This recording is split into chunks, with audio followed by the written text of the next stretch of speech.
Hello students, welcome to English classes.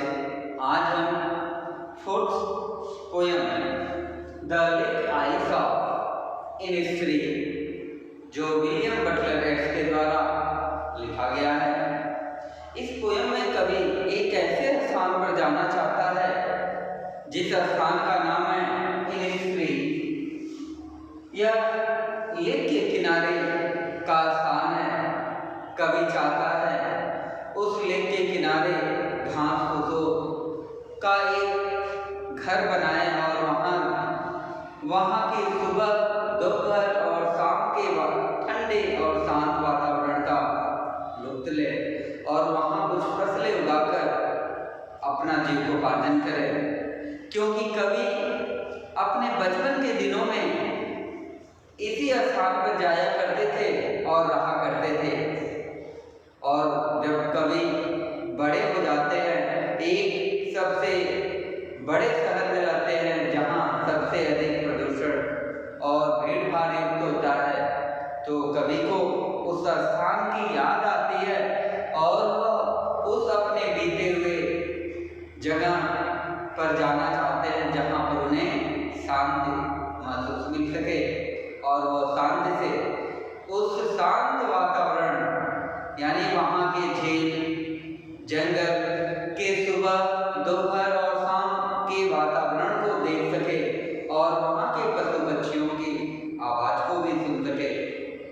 आइए हम इस लेसन का अध्ययन करते हैं। I will arise and go now and go to Innisfree, and a small cabin built there of clay and wattlers made.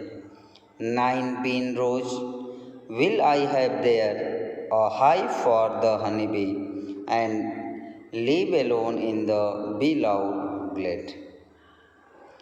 Innisfree एक सुनसान स्थान का नाम है। यहाँ कवि कह रहा है आई विल अराइज। अराइज में होता है सोकर जगना या उठना।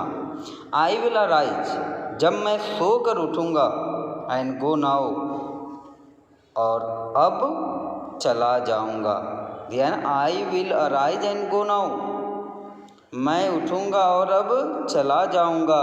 एंड गो टू इनिस्फ्री, और मैं उस इनिस्फ्री को चला जाऊँगा, यानी मैं उस सुनसान स्थान पर चला जाऊँगा जहाँ पर कोई भी नहीं रहता है। And a small cabin build there, और मैं वहाँ एक छोटा सा घर बनाऊँगा, झोपड़ी बनाऊँगा। Of clay and wattles made, यानी क्ले में होता है मिट्टी और वेटलर्स में होता है टट्टर या छोटे छोटे घास फूस। कवि कह रहा है कि of clay and wattles made, और मैं मिट्टी और टट्टरों की एक छोटा सा झोपड़ी बनाऊंगा।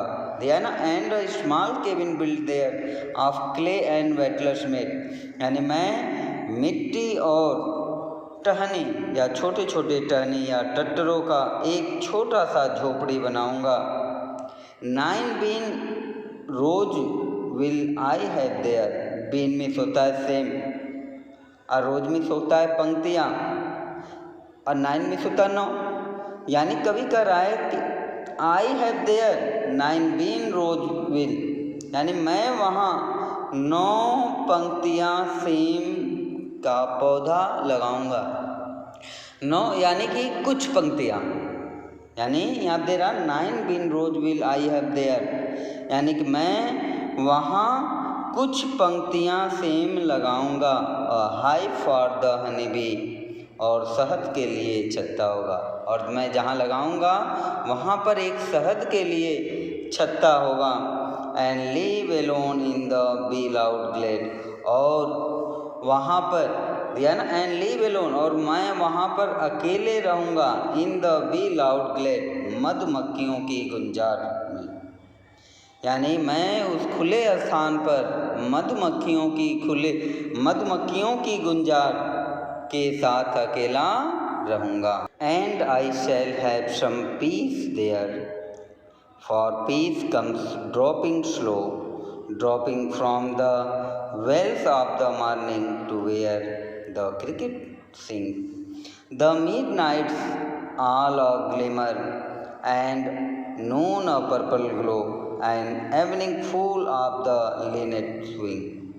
कवि उसके बाद क्या कह रहा है? And I shall have some peace there, यानी वहाँ मैं शांति का अनुभव करूँगा।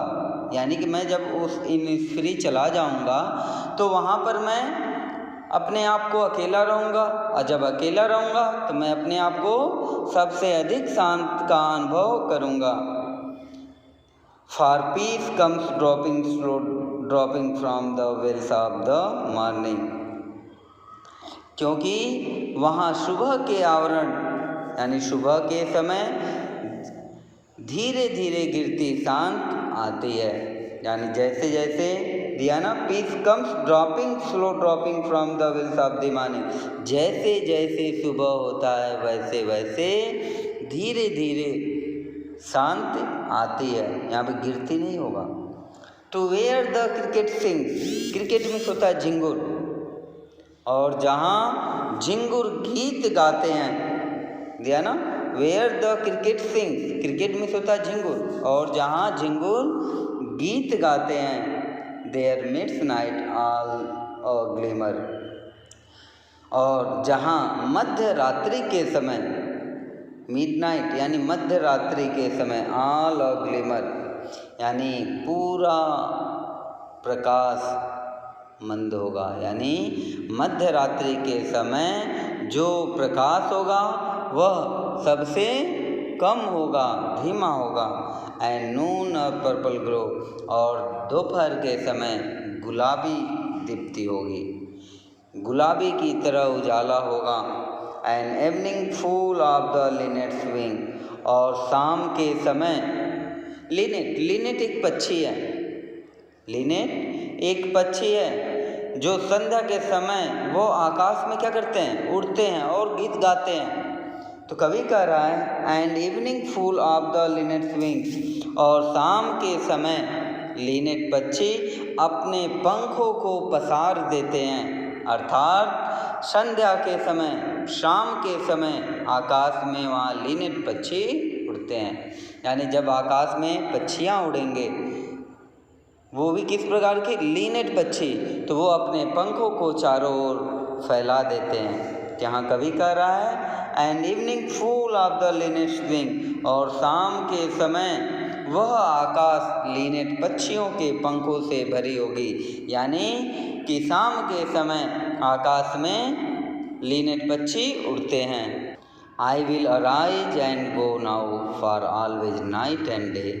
I hear the lake water lapping, which with low sounds by the shore, while I stand on the roadway or on the pavement's grey, I hear it in the deep heart score.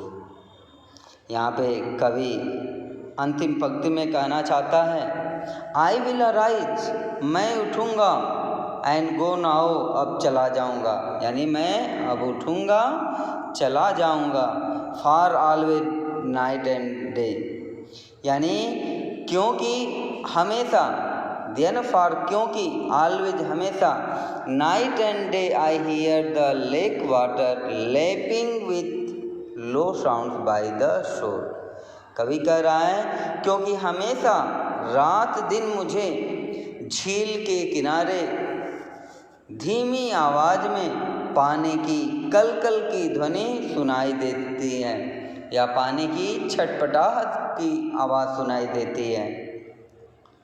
While I stand on the roadway, यानी जब मैं सड़क के मार्ग पर खड़ा रहता हूँ, दिया ना, वाइल यानी जब, I stand on the roadway यानी जब मैं सड़क के मार्ग पर खड़ा रहता हूँ, और या on the payments grey, payments में होता है सड़क के किनारे जो पगडंडी बनी होती है उसे हम पेमेंट्स कहते हैं, दिया है। और ऑन द पेमेंट्स ग्रे, और सड़क की भूरी पट्टियों पर खड़ा होता हूँ, और जब मैं सड़क की भूरी पट्टियों पर खड़ा होता हूँ, आई हियर इट, मैं इसे सुनता हूँ, in the deep heart's core, अपने हृदय की गहराइयों से, मैं अपने हृदय की गहराइयों से सुनता हूँ। देन आई हियर इट, यानी मैं इसे सुनता हूँ। किसे? उसकी आवाज़ को, मैं उसके आवाज़ को सुनता हूँ, उसके ध्वनि को सुनता हूँ। In the deep heart's core, अपने हृदय की गहराइयों से। यानी कवि कह रहा है कि जब मैं सड़क के किनारे भूरी पट्टियों के ऊपर खड़ा होता हूँ तो मुझे इस ध्वनि को हृदय की गहराई से सुनता हूँ। Thank you. यह लिस्ट पोयम कंप्लीट हुआ।